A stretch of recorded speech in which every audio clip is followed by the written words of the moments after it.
Na mtazamaji wetu wa Bado Kuna Ushindi TV, ni wakati mzuri ambao tumepata nafasi na kibali cha kukutana tena, na siku ya leo pia tumepata kibali hicho cha kuweza kukutana na mtumishi wa Mungu ambaye amepitia misukosuko mingi katika maisha yake. Hapo awali kabla hajaokoka alipitia maisha ambayo alikuwa hayampendezi Mungu, na katika maisha hayo kumbe yeye alikuwa ni miongoni mwa watu ambao ni kama wateule ili waje kuwa wachungaji. Sasa kuna mambo mengi sana ya kuweza kujifunza kupitia yeye.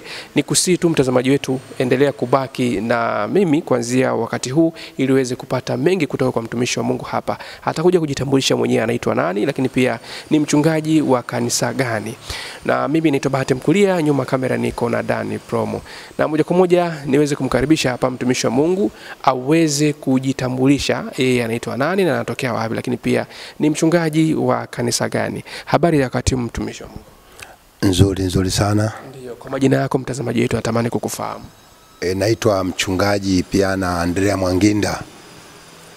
Piana Andrea Mwanginda. Natokea Mlandizi. Katika kanisa la The Word Prophet Ministry au Neno la Unabii pale Mlandizi. Mara baada sasa kuweza kujitambulisha, sasa tunataka tufahamu kiundani zaidi kuhusiana na historia yake ya maisha na hili misukosuko ambayo yeye alikuwa anaipitia tangu awali hapo mpaka hivi sasa ameweza kuwa mchungaji. Baba Mungu ketie mahali pa juu palipoinuka, mfalme amani ushie milele. Sante Mungu uliye mwaminifu, ninakubariki kwa siku ya leo. Sante kwa ajili ya watazamaji wa kipindi hiki. Bwana, kutana nao mmoja baada ya mwingine kwa ushuhuda na mambo yote tutakayoongea mahali hapa kwa utukufu wa Mungu katika jina la Yesu. Amen. Okay, mtazamaji, mara baada ya kuweza kuwekwa wakfu sasa tumepata kibali kile cha kuweza kusikia story hii kutoka kwa mtumishi wa Mungu huyu, ama ushuhuda huu kutoka kwa mtumishi wa Mungu. Tuanzie pale mwanzo kabisa, pengine umezaliwa katika familia gani na sehemu gani ambako umeweza kutokea? Mimi nimezaliwa wilaya ya Rungwe mkoani Mbeya. Ni familia ya mtoto wa Kinyakyusa. Ni wa hali ya kawaida tu, wakulima. Ndio, mlikuwa wangapi kwenye familia? Kwenye familia yetu tulikuwa watu watano. Ndio, watoto tano. Watoto watano, wa kike wawili, wa kiume watatu. Kwa wa kiume watatu, wa kike wawili. Wa kike bado wapo. Wa kiume wamefariki, nimebaki peke yangu. Wewe ndio umebaki peke yako? Mimi ndio nimebaki peke yangu. Ndio. Sasa mara baada ya hapo tunataka sasa tujue historia yako hii. Ilikuwaje sasa mpaka kuja kuwa mlevi? Kwanza tuanzie hapo. Nafikiri wakati ule tunapokuwa baada ya kumaliza la 7, habari ya ulevi ni yale makundi au marafiki. Nakumbuka pale ambapo tulipokuwa tunaishi, mama rafiki yangu alikuwa ni mpishi wa ile pombe. Kwa hiyo tulipokuwa tunatoka asubuhi, saa zingine tuchukua ile pombe ambayo ni togo kabisa, mnakunywa afu mnaenda shuleni. Sasa mnaona kawaida tu. Tunaona kawaida tu kwa sababu ni ya sukari ile. Ina sukari nyingi. Kwa hiyo baada ya hapo tumekwenda kwenye utu uzima. Baada ya kumaliza shule nikaingia kwenye habari ya maisha yangu ya kawaida, kutokuendelea na masomo. Nikawepo kama kuli stendi. Stendi kuu ya Mbeya nimekuwepo kama mbeba mizigo kwa muda mrefu. Labda takriban miaka mingapi? Ni kama miaka 9 mfululizo. Nimekuwepo mbeba mizigo stendi. Wakati huo mabasi hayana keria ya chini, kuna keria ya juu. Sisi ndio tulikuwa makuli, tunapakia mizigo juu ya migongo na kwenda kupeleka moja kwa moja juu ya keria wakati huo. Ndio. Okay, sawa. Mara baada ya hapo nini ambacho pia ulikuwa unakipitia mara baada ya kuwa sasa mbeba mizigo? Ni kitu gani kingine ambacho kilikuwa sasa unakifanya kuelekea sasa mpaka ukaja kujikuta umekuwa mlevi sasa? Tumeendelea baada ya maisha kuendelea. Ni kweli tukitoka huko tunaenda kunywa pombe, na baada ya kufika wakati ule sasa tumeendelea kunywa kwenye kilabu kimoja cha mzee ambaye tulizoea kama mteja wetu. Kumbe tayari anataka kuboresha kazi yake ya kilabu kiende vizuri. Yakachukuliwa majina kadhaa na jina langu ikaonekana jina langu limetoka linafaa kwa yeye kuendelea na shughuli zake. Kweli kufika hapo siku hiyo nakumbuka nimefika pale kilabuni, Baada ya kufika pale kilabuni, yule mzee akasema, kunywa hii pombe, nimekuandalia hii pombe. Ni kweli baada hiyo ilikuwa maana yake ni free, maana yake ulikuwa hujalipia? Ile sijalipia, ile ameniandalia yeye kwa sababu tayari ametegeshea. Kwa vipi ulivyopewa hiyo ofa ulichukuliaje? Uliona kwamba ni leo umepata bahati ama ulichukuliaje hiyo? Hiyo ni kawaida kwa sababu mimi si mteja wake, kwa hiyo sikuwa na maswali mengi. Nilichofanya mimi ni kuchukua ule mlija. Kwetu kuna ile pombe inaitwa kimpumu, unanywea kwa mirija ya mianzi. Nikapiga ile, baadaye nikatoka nje. Ile kutoka nje ninunue sigara. Baada ya kununua sigara nirudi ndani, sikurudi ndani, nikaganda mlangoni. Nilipoganda kwenye mlango wa ile bar kilabu, kuganda kwenye ule mlango wa kilabu cha zile pombe za kienyeji, nikafungua, nikatoa mkanda kiunoni, nikaanza kuuzungusha kwamba wote mtakuwa mnaingia na kutoka, wote mtakuwa mnaingia na kutoka. Ndio maneno ambayo ulikuwa unatamka. Ninatamka hayo maneno kwamba wote mtakuwa mnaingia na kutoka wote. Na kipindi hicho ulipokuwa unatamka hayo maneno ulikuwa unajitambua ama kidogo ulikuwa sasa? Hapo sijitambui. Mpaka natoa mkanda sijitambui, naambia wote mtakuwa mnaingia na kutoka. Baadaye maneno kwa hao walio pembeni wanasema, hey, mtoto watu akweje? Mwe mzee huyu, anamtamka yule mzee, ameamua kumharibu mtoto watu. Huyu mzee hana huruma. Huyu mzee na yeye uchawi wake huyu, ameona haribu mtoto watu. Mwe mtoto wa watu. Tayari kafikia sasa ni usiku. Mida kama ya saa 3. Katoka pale akatumwa mdogo wangu, kaka unaitwa nyumbani. Nakumbuka yule mdogo wangu nilimpiga kibao, nikampiga kibao akaanguka chini akakimbia analia. Hapo ulikuwa bado umesimama pale mlangoni ama ulikuwa sehemu gani? Niko pale mlangoni. Sasa niko pale mlangoni. Kwa hiyo wakaja kakaangu na rafiki yake wakanichukua moja kwa moja mpaka nyumbani. Wakanifungia mlango kwenye wakafunga mlango, nikawepo pale. Ilipofika usiku mida saa 8 na kitu, basi simba wanatoka ukutani na majoka makubwa. Sikuvumilia, kabidi nichomoke mle ndani, fungua mlango, nikaanza kufanyaje? Kukimbia. Nikakimbia maeneo ambayo tayari ni hatua kutoka nyumbani, ni hatua kadhaa ambako tayari wengine wanifahamu, sio wote wananifahamu. Sasa ni usiku, nakimbia, nikatokea mahali fulani nikapigwa tochi. Unaenda wapi?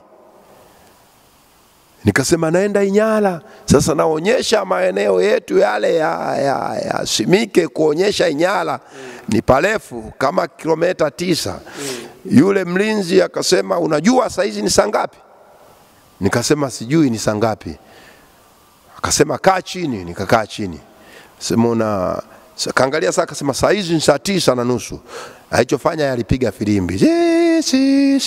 Basi watu walitoka, mwenye panga, mwenye rungu, katoka watu pale. Wengine wakawa wanazungumza maneno, nasikia wanasema, huyu wamemharibu toka mchana, toka jioni ile kilabuni kule. Hebu tumrudishe tu nyumbani kwao. Lakini alitokea mzee mmoja ndio akanikata na upanga. Hapa.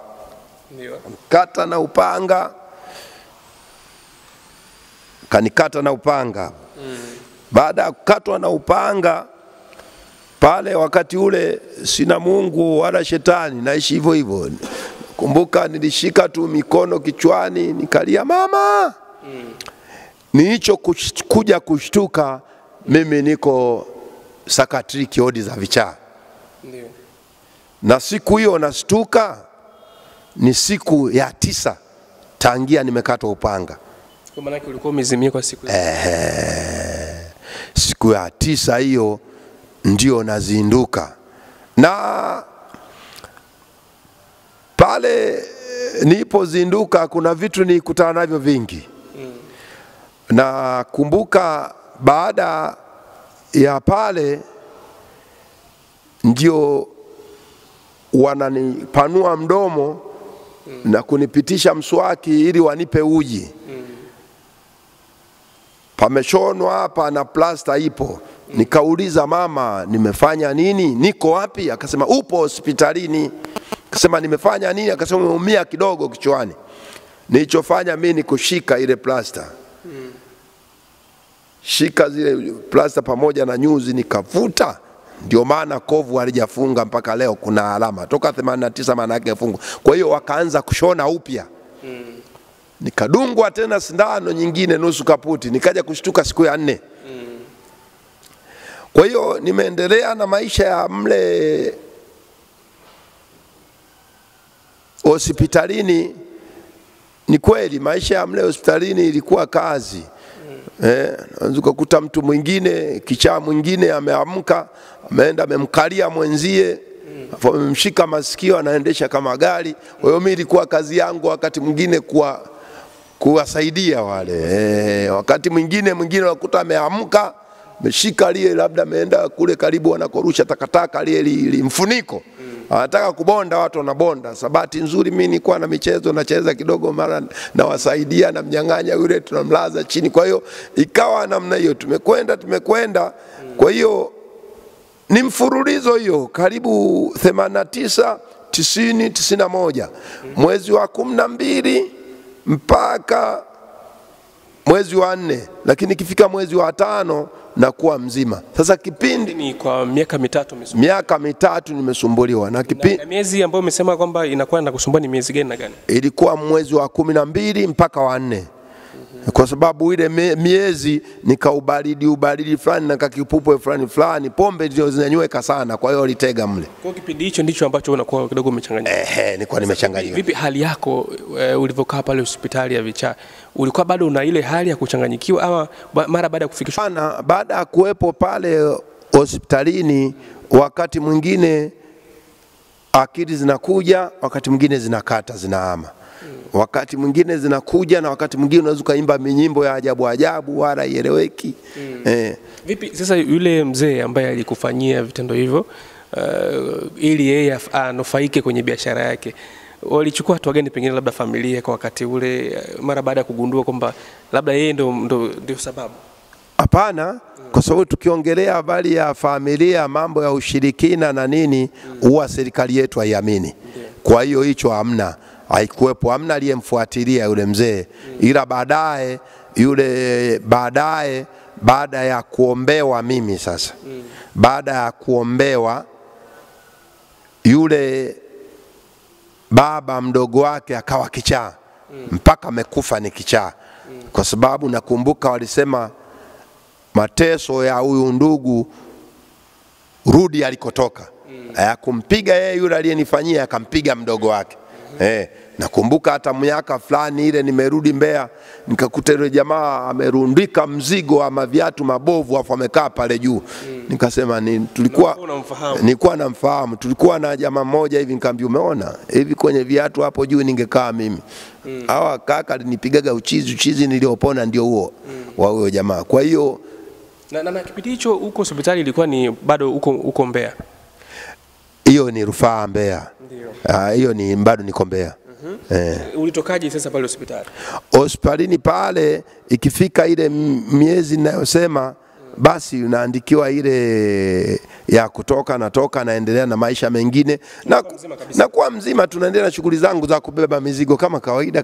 Kifikia tu miezi hiyo tayari narudi.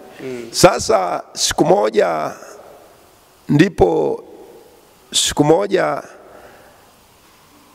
nakumbuka ilikuwa tarehe 2 mwezi wa 3 ile, huo si sahau. Tuko mtoni kule tunaoga, nikasikia sauti nasema Ipiana leo kanisani. Na kipindi hicho ulikuwa bado uko vizuri?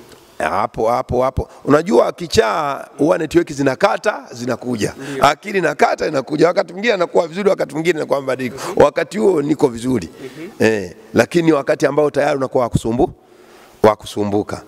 Kwa hiyo nikasikia sauti Ipiana leo kanisani. Nikageuka hivi sioni mtu.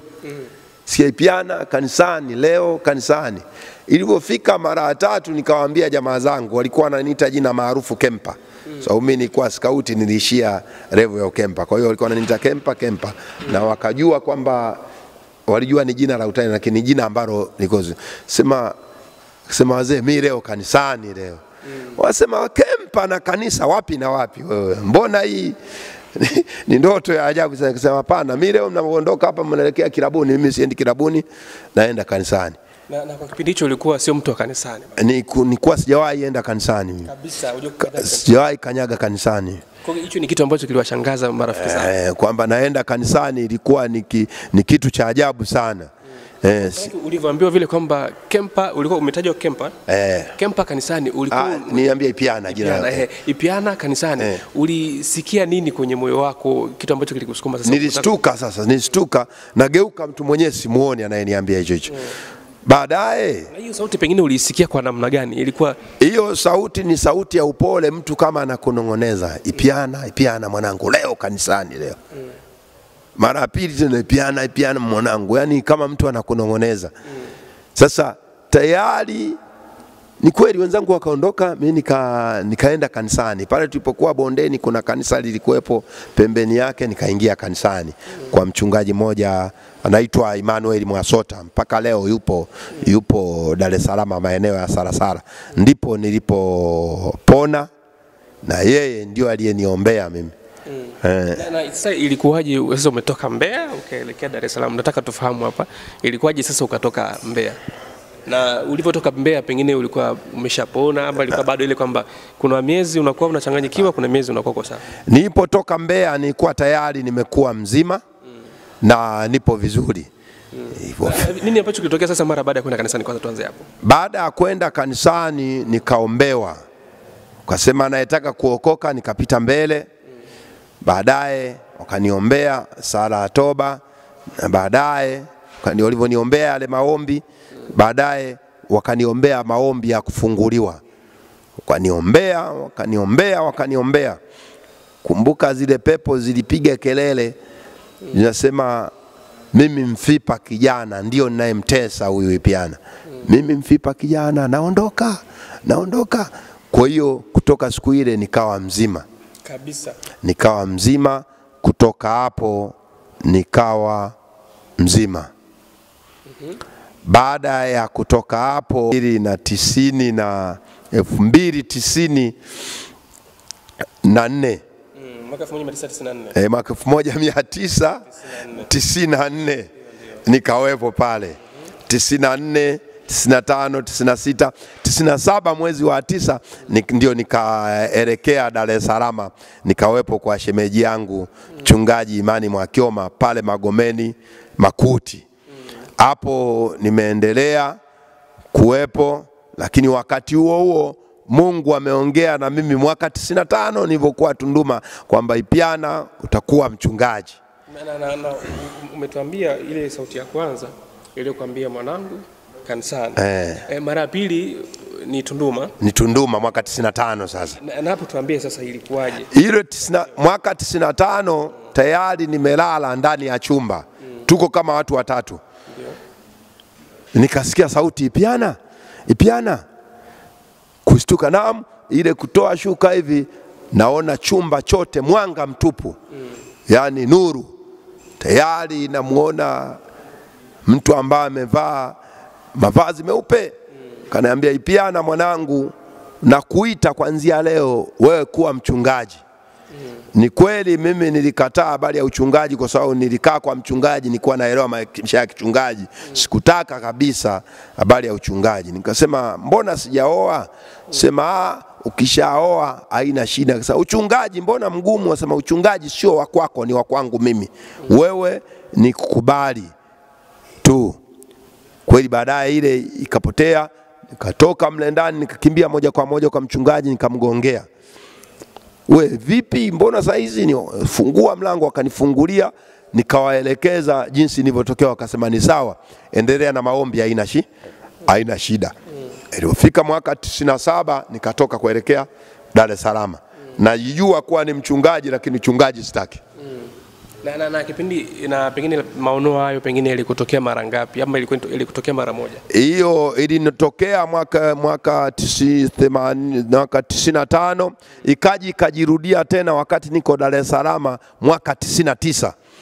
Ipiana kwa sababu nilivyokuwa Mbeya Songwe pale Tunduma, niliambia Ipiana utakuwa mchungaji, utakuwepo eneo la Mama John Mwakibete, nikapewa na eneo la kuwepo. Nilipokuja Dar es Salaam nikamwambia Ipiana, umekuja huku Dar es Salaam, nakumbuka nilikuita, utakuwepo Dar es Salaam, utakuwepo Makondeko ambapo ni Ruguruni, siku hizi ni makao makuu ya Ubungo, nikawepo pale. Na pale ndipo nilipoanza kazi kwa mara ya kwanza. Lakini kabla sijaanza kazi ya kwenda kuanza kazi hiyo 2004 pale Ruguruni Makondeko ambayo ni makao makuu ya Ubungo, nikawepo pale Magomeni Bakuti. Ilipofika mwaka pengine hapo Magomeni Makuti na unavyosema, ulifikia kwa nani pengine? Nilifikia kwa shemeji yangu aliyemwoa dangu aliyenifuata, ambaye ni mchungaji, nikawepo hapo. Ndio. Sasa maisha yako ya hapo sasa mara baada ya kufika Dar es Salaam? Baada ya kufika Dar es Salaam nilikuwepo nikijishughulisha na habari za machinga wa kuzungusha mashati. Baadaye nilipoacha ile nikawa fundi viatu, na shona viatu mtaa wa Fundikira pale. Na shona viatu. Ilipofika mwaka 2003 nikachumbia binti wake, nikaoa, ambaye ni mke wangu mpaka saizi. Pale Dar es Salaam. Pale Dar es Salaam. Ndio. Kwa hiyo tarehe 14 mwezi wa 6 ndio nilifunga ndoa 2003. Sasa mara baada ya hapo nini ambacho kiliendelea? Baada ya kuanzisha sasa familia. Baada nimeanzisha familia, nakumbuka mchungaji mwenyeji wangu ambaye shemeji yangu alisema, Ipiana, sasa umejifunza mambo mengi, unaweza ukaishi maisha unayotaka. Kuanzia saizi utaishi maisha yako. Kwa hiyo tayari ni kweli nikatoka mikononi mwake, nikaenda moja kwa moja nikawa naishi Kimara Bucha. Kimara Bucha pale nimeishi 2023 hiyo mwezi wa 9. Nimekuwepo kama fundi mitambo. Nimekuwepo kama fundi viatu. Nimekuwepo kama fundi viatu, huku ni fundi mitambo kanisani, naenda nafunga vyombo, lakini naishi pale. Huku tayari nina mke. Tumeenda mwaka 2004 nikapata mtoto. Ambaye ndio Caleb Festiboni wangu, mtoto wangu wa kwanza. Tayari imeenda kufuatana, maisha yanaendelea na uchungaji staki, nikajihusisha na habari ya ulinzi binafsi. Nikachukuliwa nikaenda moja kwa moja nikapata kibarua cha ulinzi binafsi pale Makumbusho. Nimefanya kazi ya ulinzi ile miezi kama 6. Kwenda mwaka ulivyoisha tayari sijakaa sawa, majambazi wakaniataki kwenye lindo pale, wakaiba vitu vya watu kama vya milioni 28. Na baada ya pale nakumbuka ule usiku wale jamaa wameiba, wameondoka, ninalia sasa, Mungu maana yake nini?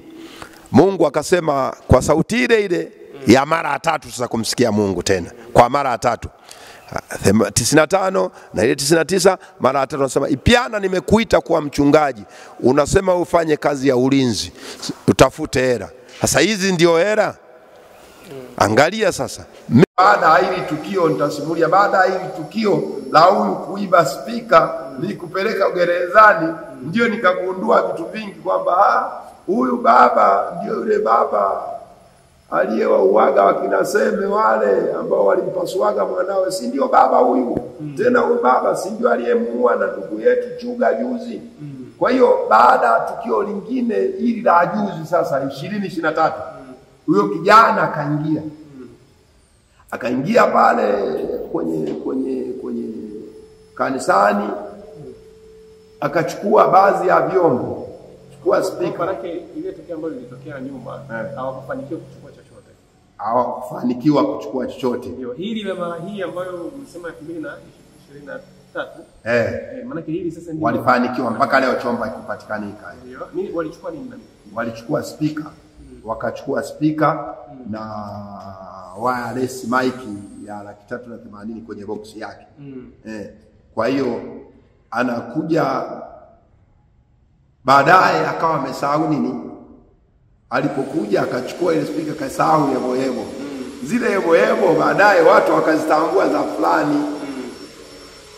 Raia wema wakagundua hizi lebo za fulani. Wakamtafuta yule jamaa, baadaye kumpiga akapelekwa hospitalini. Nafikiri alifariki. Baada ya kufariki, maaskari ili kutafuta ushahidi ikabidi watafute tukio litokea wapi, wakaja wakanikamata mimi. Wakikuhisi kwamba ndio umesababisha tukio lilikuwa limetokea 2003 mwezi wa pili, mwezi wa 5 usiku mimi wakaja wakanifuata. Kwa hiyo ni muda ulipita hapo naendelea mimi na kuhubiri, usiku wakanifuata wakaja kunichukua. Wanasema jana kwa ajili ya kuendelea zaidi wewe unaweza kutueleza nani aliyemuua huyo ndugu? Kaambia aliyemuua huyo ndugu mimi simfahamu. Nachoelewa ni raia wa serikali ndio waliosema kina naye kama mimi siwajui. Kwa hiyo ikaishia hapo. Nimekuwepo jela mwaka mmoja na miezi 4. Nikaa jela mwaka mmoja na miezi 4. Ni kweli nilikuwa najiuliza tena kwa mauchungu kabisa. Mungu ni nini? Ndio ilikuwaje sasa umejikuta umekuwa mchungaji sasa na unapitia misukosuko kama hiyo, umekuwa mchungaji na uko magereza sasa. Pengine hukuona kama Mungu amekuacha kwa wakati huo? Wakati huo ni kweli nilijiuliza maswali mengi lakini bado Mungu alipokuwa mwaminifu alikuwa ananijibu kupitia maandiko. Kwamba angalia wakina Yusufu. Haikuwa kazi ndogo, unaona ni watu maarufu, kuna vitu walipitia. Kwa hiyo nikagundua watu wengi walipitia magerezani, sio mimi wa kwanza. Nikagundua Yeremia anasema ombeni, Yeremia anasema niiteni nami nitaitika. Nikaonyesha mambo magumu na magumu sio yajua. Nikaja kugundua Yeremia anaongea yale maneno alikuwa kwenye gerezani alafu vyumba vya ndani. Nikagundua Paulo anasema ni kwa kitambo kidogo tu haya matatizo yataisha. Ile Petro ya pili ukisoma sasa ni kwa kitambo kidogo tu haya matatizo. Nikagundua naye alikuwa anaongea alikuwa gerezani. Kwa hiyo mara nyingi nikiwaza habari ya kwamba kumtupia Mungu lawama nilikuwa najibiwa kwa maandiko. Kwa hiyo mpaka nimekuepo pale Roka Mlandizi siku 21. Kuepo siku 21, ndugu anahangaika huku na huku namna gani kunitoa, kaonekana kunitoa haiwezekani, nikachukuliwa moja kwa moja kwenda gerezani, pale gerezani Mkuza mkoa wa Pwani, nikawepo pale. Nimekuepo hapo kwa muda. Kwa hiyo nimekuwa na maisha ya gerezani, naenda mahakamani narudi, naenda mahakamani narudi mpaka upelelezi unakuja kukamilika miezi 6. Unakuja lile jarada kwamba ushahidi umekamilika, bado ni gerezani. Sikuacha, nipo gerezani, nilikuwa naendelea kuhubiri. Nimekuepo na hubiri gerezani. Wakati mwingine wafungwa na mabusu wakawa wananiambia huyu kachanganyikiwa, kesi ya kichwa hiyo wanaita kesi ya kombe la dunia. Mara nyingi kesi ya mauaji wanaita kombe la dunia. Nasema huyu mzee si ana kesi ya kombe la dunia, kwa hiyo inamchanganya. Uone hata mahubiri yake. Nilikuwepo nikihubiri kwa ajili ya kuatia moyo kwamba kuwemo humu ndani sisi ni halali yetu. Hata mimi ni halali yangu na wewe ni halali yako. Sasa mimi kama mchungaji ni halali yangu kuwepo mahali humu, kwa sababu nimekuwepo nikifanya kazi ya kuhubiri miaka karibu 20 na kitu. Sijawahi kuja gerezani. Mungu ameona nilete kwa njia hii Kwa hiyo kuwepo kwangu mimi sisemi amenileta eti kwa bahati mbaya, amenileta kwa bahati nzuri. Kwa hiyo ni halali yangu kuwemo humu. Kwa hiyo mfungwa na mahabusu ulioko mundani, nasema mimi ni halali mchungaji kuwepo humu, na bila kuja mimi ungeyasikia haya. Kwa hiyo nimekuwepo nikihubiri, watu fungwa wakiokoka, mahabusu wakiokoka, na wengine wakija kwa vinywa vyao kuniambia, mchungaji, nikitoka mimi sintaacha, nikitoka mimi sintaendelea na uwaji.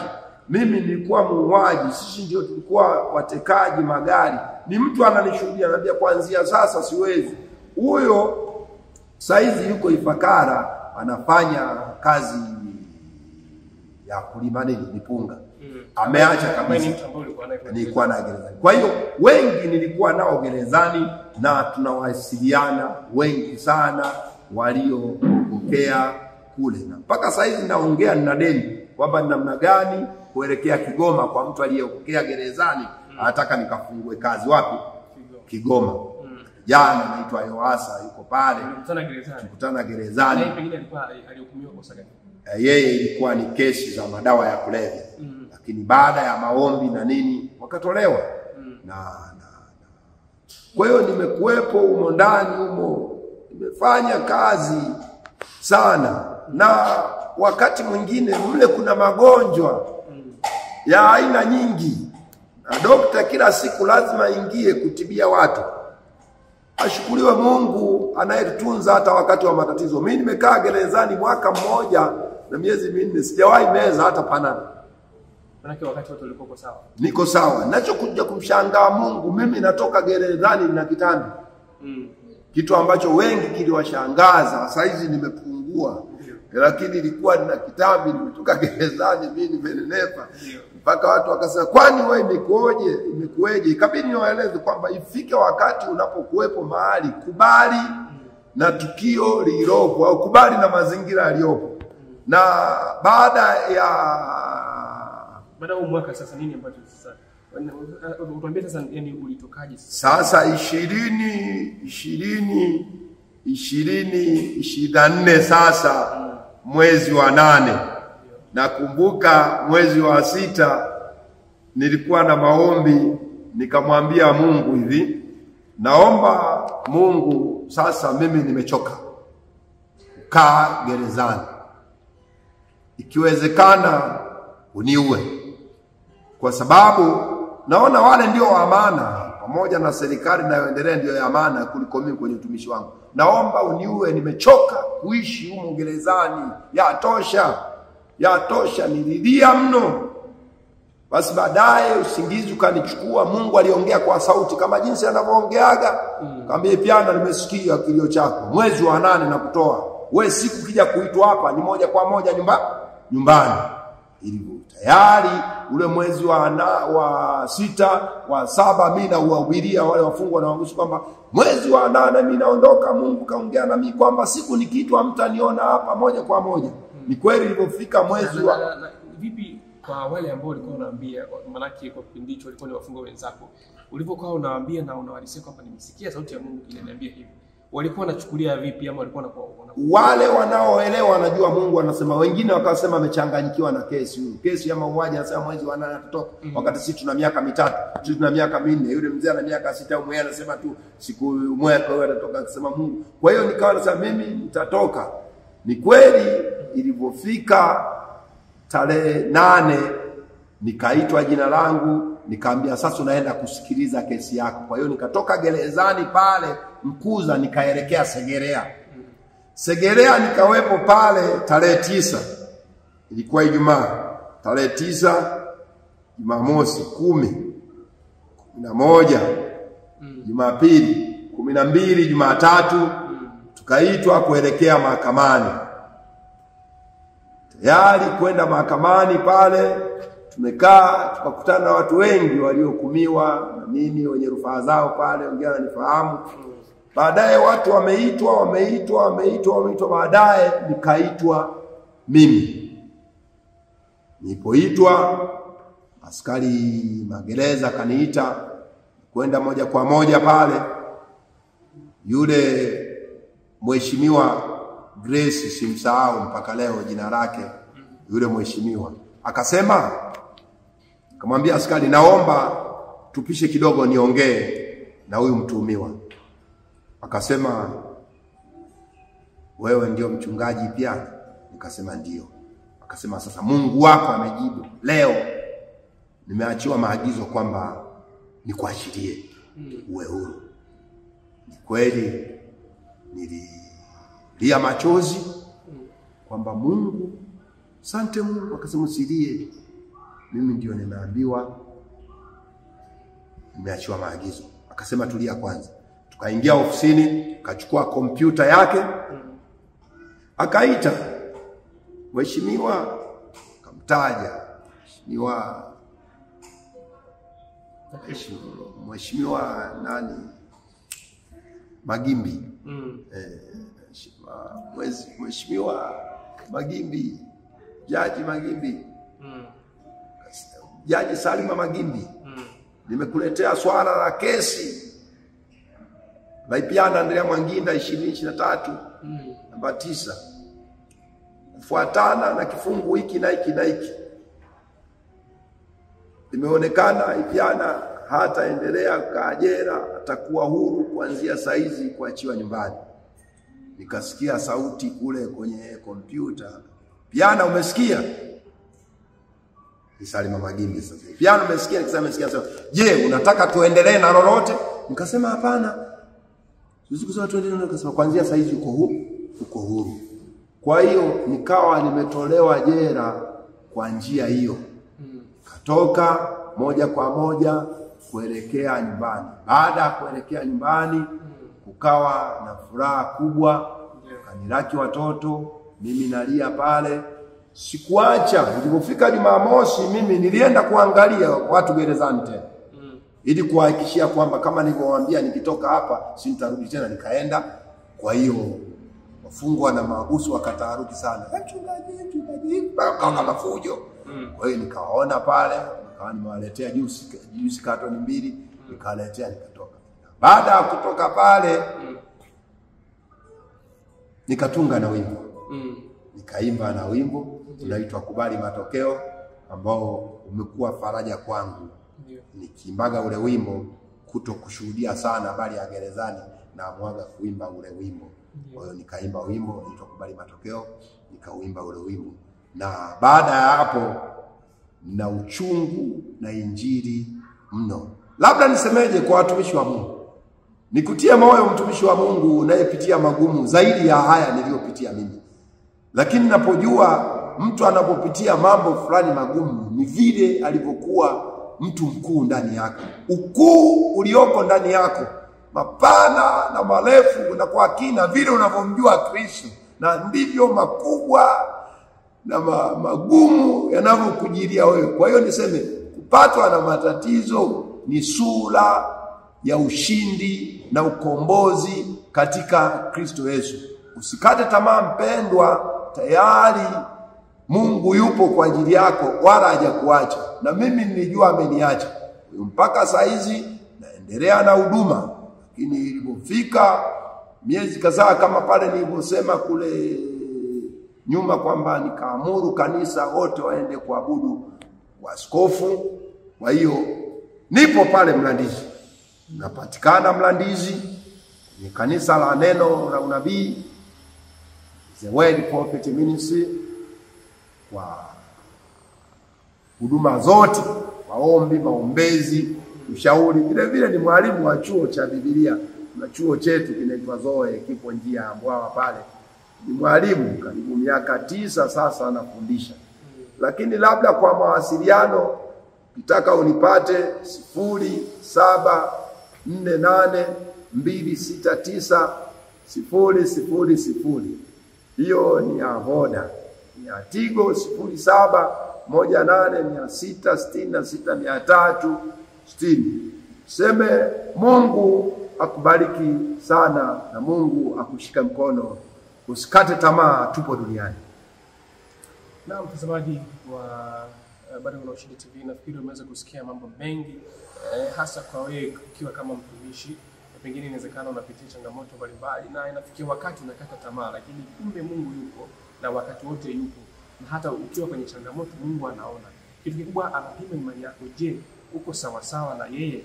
Kwa kitu kikubwa zaidi, endelea kupambana na endelea kuitunza imani yako, ama simama katika imani yako.